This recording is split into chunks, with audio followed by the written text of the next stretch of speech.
I think each of us has determined in our own businesses that it is not fruitful to engage in the traditional bidding process. Doesn't lead to good outcomes for both the builder or client, in my opinion. And we've each implemented a process to integrate project teams more completely on the front end vis-a-vis a pre-construction services agreement. I think we would all agree there's tremendous benefit in having a project team aligned with each other well in advance of getting the project off the ground. And a pre-construction services agreement is the mechanism through which I accomplish that in my own business, but we might each have a different structure. So one of the things that I've begun to implement in my pre-construction services agreement is I guess I'll take a step back and say that in my experience, without having a builder's perspective or contractor's perspective involved on the front end, you can easily lead a project down a path where you're going to incur and run into a tremendous amount of problems or roadblocks that are going to incur a cost or penalty in terms of time and expense. Having the perspective of how to put something together in the most efficient, cost-effective way needs to be determined way up front. And oftentimes architects and engineers and interior designers aren't necessarily able to see that because they don't interact with the materials like we do. So I always try to propose to clients that a pre-construction services agreement is in their best benefit, even though it sometimes feels risky to them that they're signing up for a project and a builder without quite knowing what the budget is.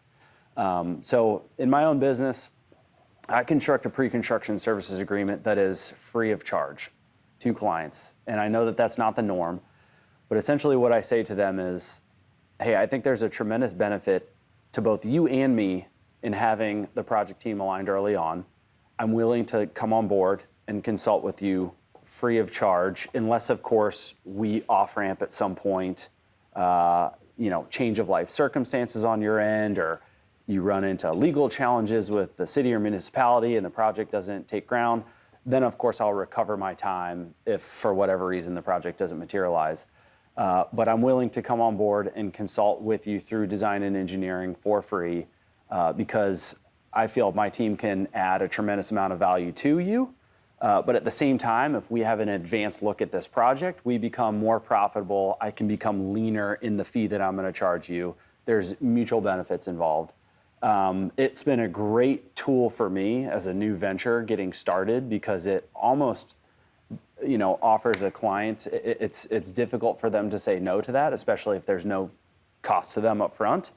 And I've been, successful at converting 4 of the pre-construction services agreements that I've entered into full-blown construction agreements. And so I'm curious in each of your own businesses, how you structure that, how you do it differently. What do you see as the value of a pre-construction services agreement? So just to be clear before we move on, your pre-con is free to the client until they decide to not work with you. Correct. At which time then you already have a pre-agreed upon fee structure. Correct. So that you get compensated for your Correct. time. In the language of my pre-construction services agreement, it says my time is being billed at X dollars per hour, but that cost is not incurred unless for some reason this contract is broken and the project does not materialize. But the bet that I'm making is that I'm going to be able to demonstrate the value that I bring such that by the time we get 2-3 months into pre-construction, the clients will realize they're much better off having had this agreement in place. And this isn't, from more of like the negotiating standpoint, I don't want to say that you begin to have a captive client, but their switching costs become higher and higher as they become more entrenched with your team. And if you're able to demonstrate that you're delivering that value, there's going to be no reason for them to off-ramp, so long as you've qualified them, you've qualified the project.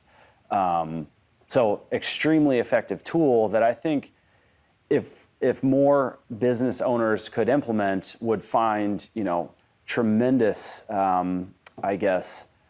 transformations in their own businesses in terms of producing, more qualified projects or leading to better outcomes. Because I think one of the problems that is, trying to find the right words for this, that plagues the industry is that traditional bidding, competitive bid process that is solely based on dollars and nothing else. It's a race to the bottom. It is a race to the bottom. And in a way, I think, I don't want to get down the rabbit hole of devaluing skilled work, but in some ways, I think that's contributing to the fact that, we're just, it's a race to the bottom, trying to compress wages all across the board. Yeah. Pre-construction services agreements are not the norm, but each of us has successfully integrated them into our own businesses. So I'm curious from your perspective, how you did that. When was the first time you did it? What was the sales conversation like with the client? And what do some of the terms of that agreement look like within your own business? So you and I are fairly similar in this. Yeah. And I would like to hear you talk about someone asking for an estimate versus someone getting a proposal. Yeah, I think, and we still get this, I think pre-construction agreements are not the norm, but they're becoming more normal, especially for, I think, really qualified builders and contractors. I think someone who's not offering one, in my opinion, is probably not thinking through all the aspects of the build and might not be thinking through a really well, assembled proposal. So if someone asks me for an estimate or a proposal, what I normally say that the first phase is kind of assuming you have design, you have something we can actually look at and actually price, then we would go into a pre-construction, which is also another way of saying, I call it a feasibility study. So essentially you are paying for our knowledge to essentially assemble a very thorough proposal that they get to keep in own. It's very detailed scope of work and budget at that point. An estimate, because it's still not the normal, and sometimes I always put myself in the client's position. Like, I don't do this every day. I don't know. I'm just trying to figure out what is this going to cost, and before I give this contractor some money to tell me how much it's going to cost, like, are we already way off? So I've tried to be really good in the beginning of estimating, but I also tell someone an estimate is, in my opinion, it's as good as what you pay for it. So if you don't pay much for it, it's probably not worth that much because we don't have all the details and we might not be on the same page. I can give you an estimate over the phone. Over the phone. In the first conversation, but it means for me, little to nothing. As much as clients and as architects and as trades and builders, we're in a market right now that's just crazy. It's hectic, and so I want to respect my time. I also want to respect the potential client's time, and so I try to really take advantage of that first phone call. And it's not trying to find out, hey, do you have a big budget or not? It's really, am I the right fit? What we do, is that the right fit? And so before we even get to, I tell everyone, I don't want anyone to enter into pre-construction because I don't want to waste your time if it's not going to be a realistic fit. So I'm able to know the type of work we do, whether it's a renovation or a new construction, and within essentially I'll say the realm that we work in and the quality we go for, there is a baseline for the most part. So I can kind of start there. And I will have a open conversation. Like, the only time we talk about cost per square foot or anything like that, which can be that's a whole nother topic. But I will, in that initial conversation, say, look, what you're talking about, I would recommend starting around X per square foot, or your project might cost about this much. And that is a rough estimate because we don't even know all the details that you want to do yet, but that's the starting point. And kind of, how does that take their temperature on that? If it's holy cow, we're way off, hundreds of thousands of dollars, millions of dollars off, then it's, hey, I totally understand. If you're looking to do that, I can't really do that. There are other guys in our market that can. I'm not one. I recommend reaching out to them. And then we kind of part ways. We spent 15, 20 minutes on a phone call, and I've helped put them in the right direction. If we are in a line, if there's a remote chance we're in alignment, then I'm going to say we need to schedule a time to really talk about this. And I honestly, I kind of push the pre-construction agreement down the road a little bit, only because I tell every client, when you sign this, it's not you're committing to us, I'm signing it as well, and my team is committing to you. And there's a lot of resources, Luke, like you were saying, it's not just my team, it's our knowledge, it's our trades knowledges that we are going to pour into this, because now you're paying for a service that we are saying we are good at and that we can deliver, and there's a lot of effort that goes into that. So we're also committing to you. For me, pre-construction is also a client, we'll get to a point in pre-construction where they're also committing to signing on the job. It's not right up front, but later they're saying, we want to start our project about this time frame. And then we have to talk about, do we lock in a project manager? Can we take that on in our schedule, and what does that look like? So these are all conversations we're having in the beginning that will then kind of keep evolving as the scope of work evolves. But I try to keep pre-construction a little bit almost I tell every client, I'm really protecting it. It's a serious thing for us. I'm not in the market to sign a bunch of it's not really about the money for us. There is a fee for it. The fee is 100% based on, if I'm being perfectly honest, it's really how serious is this client about working with us?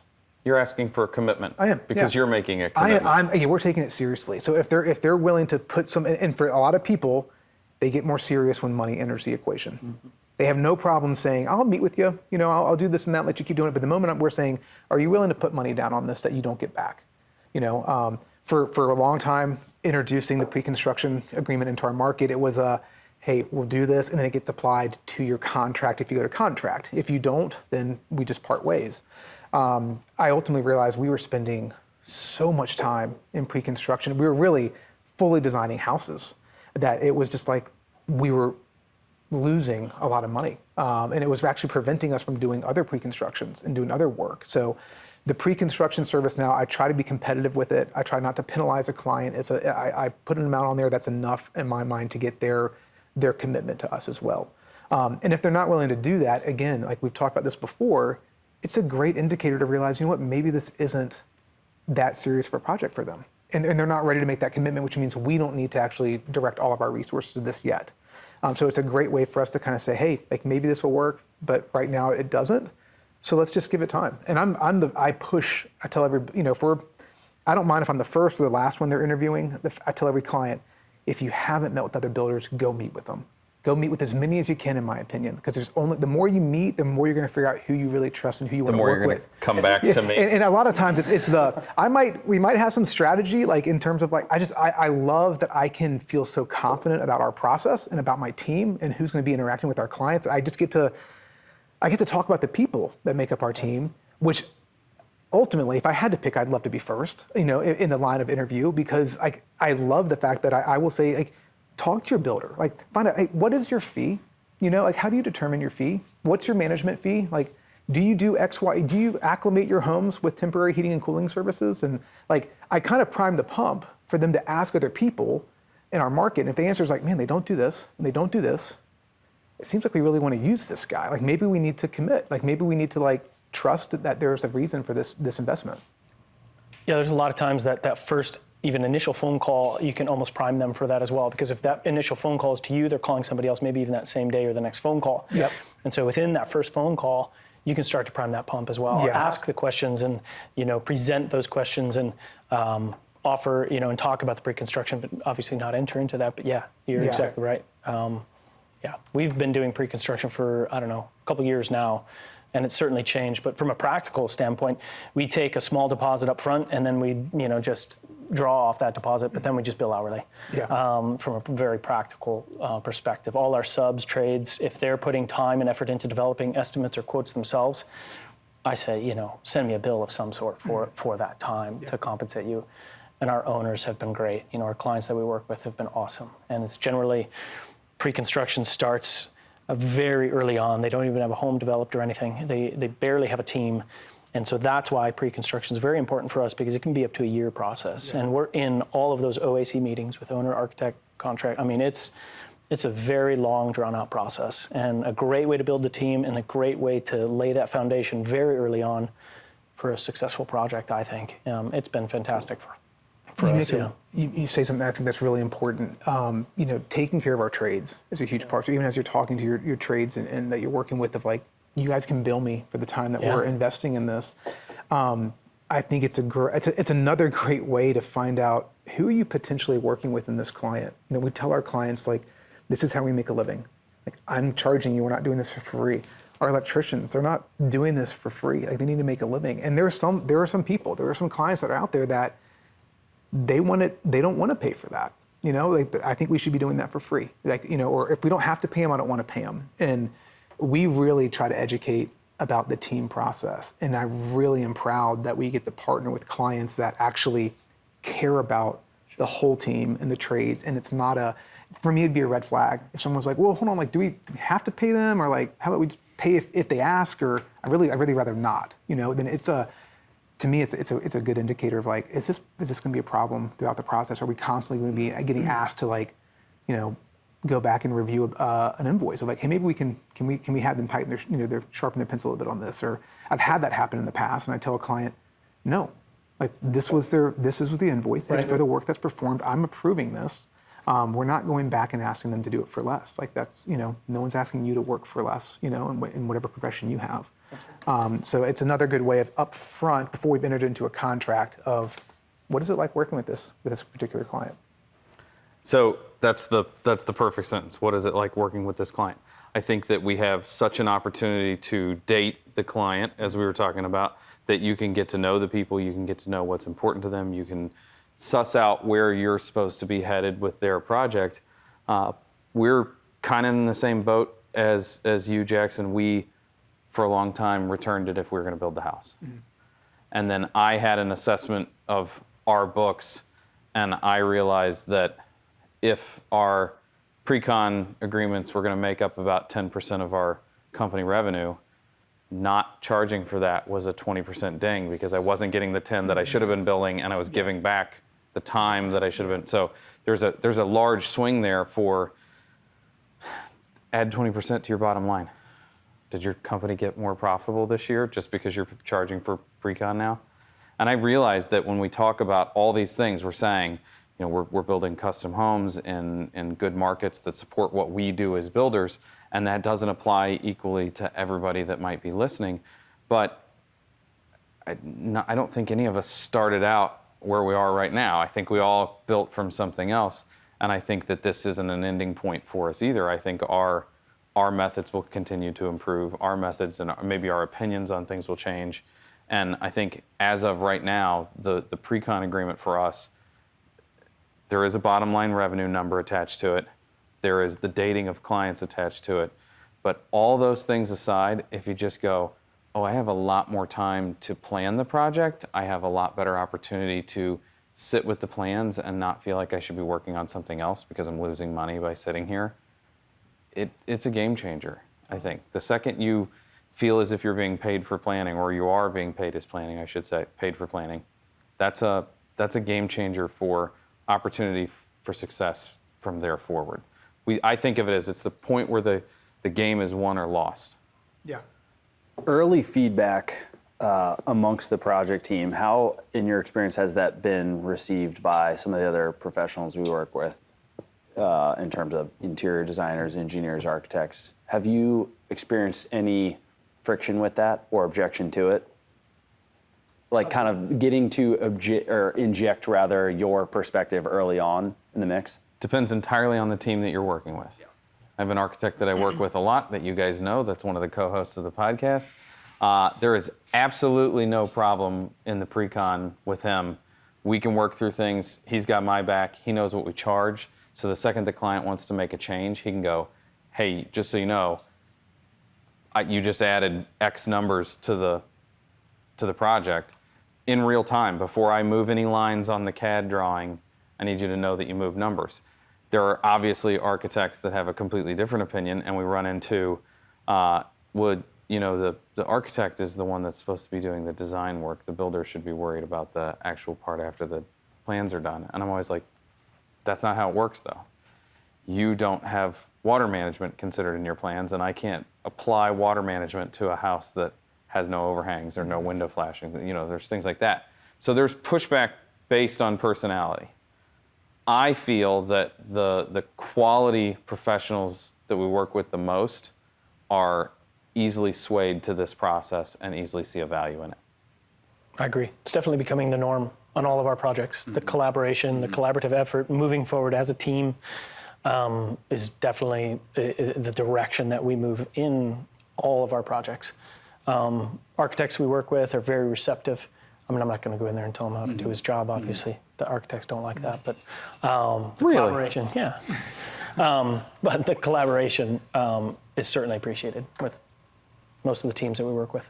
Segueing that into kind of staffing, company organizational structure. When you onboard a client, let's just call it, through a pre-construction services agreement, what does that pathway look like for them within your own company? Are they getting assigned a project manager who's kind of who's leading the pre-construction? How does that transition into your construction operations once the project takes off?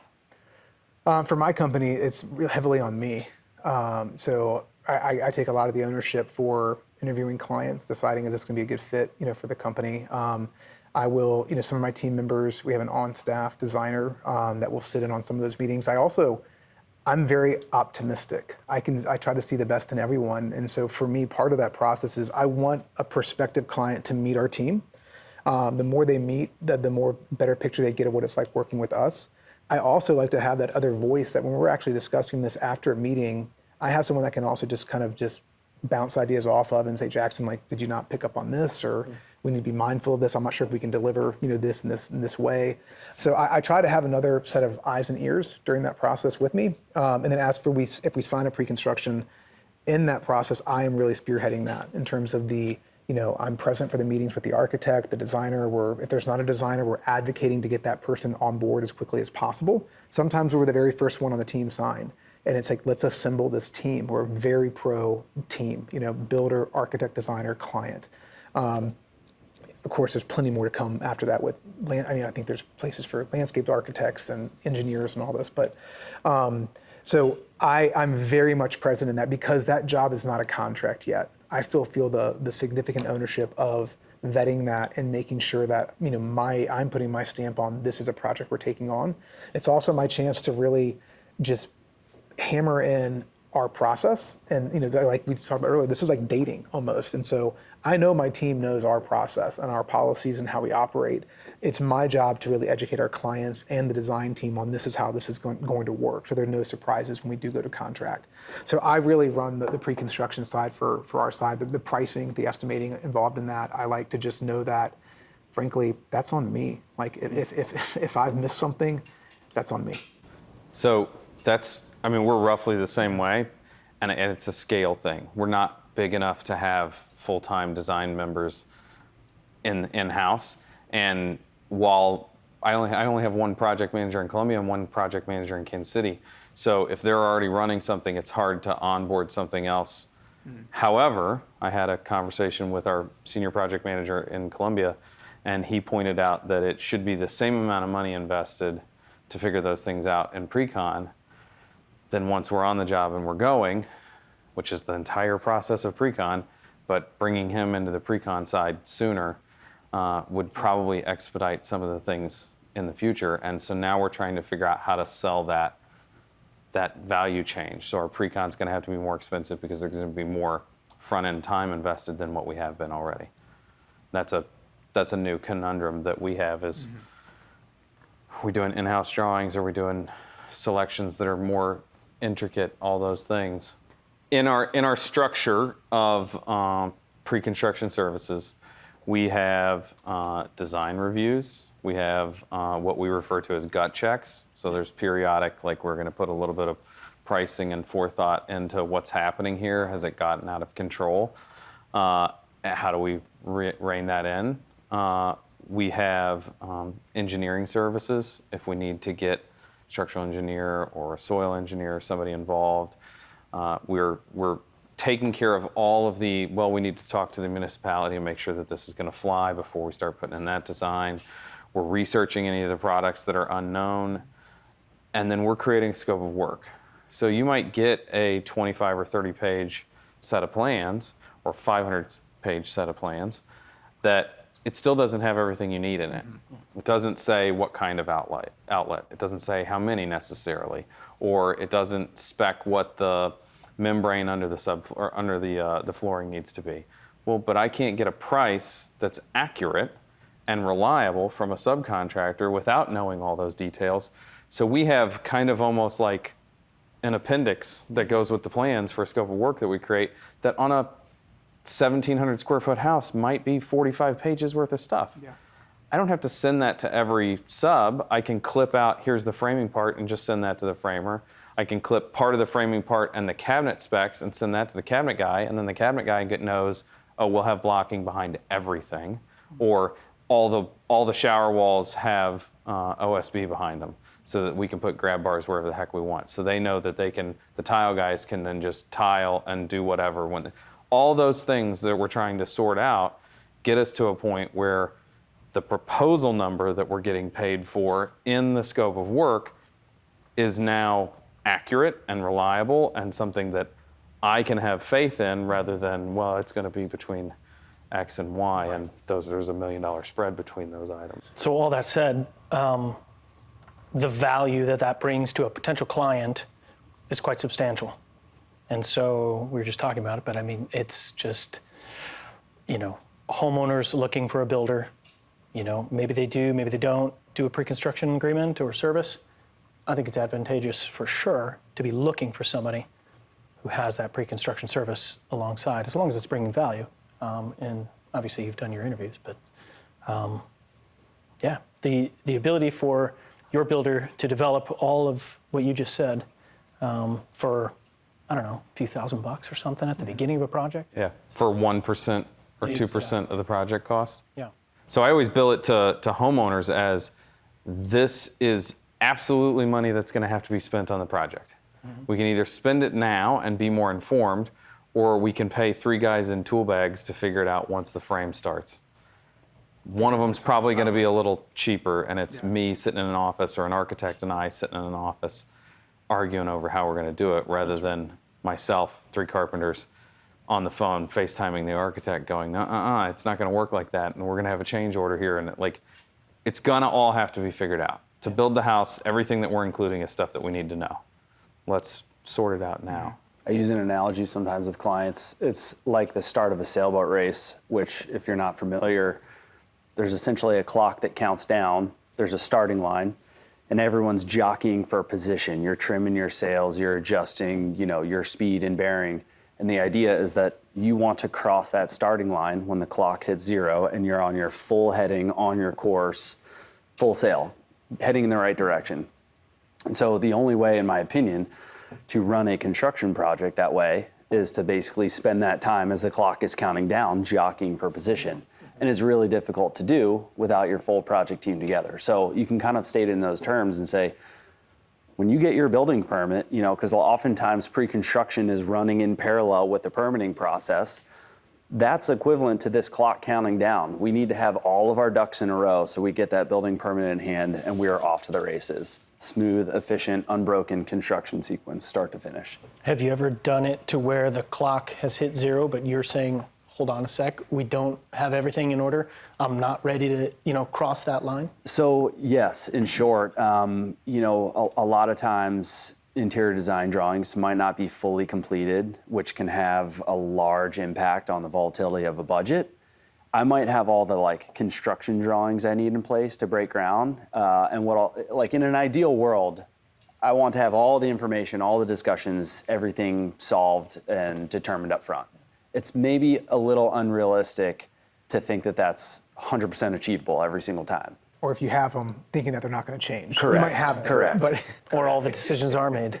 So at a minimum, what I'll do with a client is to just give them that gut check, or maybe gut check's not the right word, but just reset conversation to say, hey, we're basically ready to head into construction. We've got the construction documents. We're missing these elements. So you have to understand that your budget and timeline is variable and can fluctuate to a certain degree until we solve these things.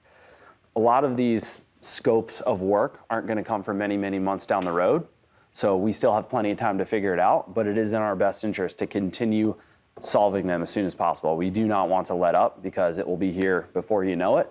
Not to mention how many segments of a construction process that, even though it's extremely far down the road, need to be accounted for way in the front. You need to have your reflected ceiling plane figured out when we're joisting the floor. Otherwise, we're going to be placing floor joists where you've got this light fixture that's supposed to be.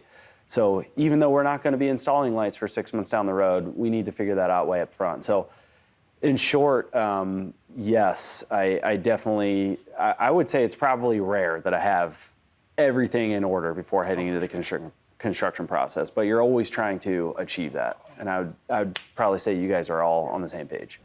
I'm Jake Bruton with Aero Building, and I want to say thanks to my co-hosts of the Builder Business Roundtable this time around. And I really want to say thanks to our sponsor, Huber Engineered Woods. They're the makers of Zip System and Advantech and Zip Bar and Zip Tape and the whole system. And I think that they were a easy partnership for this roundtable discussion because we talk about how all of our systems play well together, how we're focused on energy efficiency and durability and managing our risk long term. And I can't think of another manufacturer that really encompasses all the same sort of building and business ideas that I have in an equipment, in a process, in a system that we apply to our homes. So we have to say huge thank you for Huber for sponsoring the Builder Business Roundtable.